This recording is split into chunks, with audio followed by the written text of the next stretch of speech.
delete an element from a list. To delete an element from a list, go to brackets and create a list. For example, Toyota, and the elements are, for example, Camry, Corolla, Nissan. So right now, to delete an element, you just have to type del and the list name Toyota with the square brackets and the number of the element, such as Nissan, which his number is 2 because Camry is 0, as we know that. After that, print Toyota, save the file and try on terminal.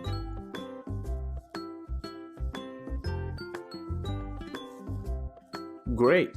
As you see here, Nissan does not print it and it's deleted already. Okay, let's try to delete another element. For example, Camry, which is number 0. Save the file and try it on terminal again. Cool, Camry is deleted already. Thanks for watching, guys.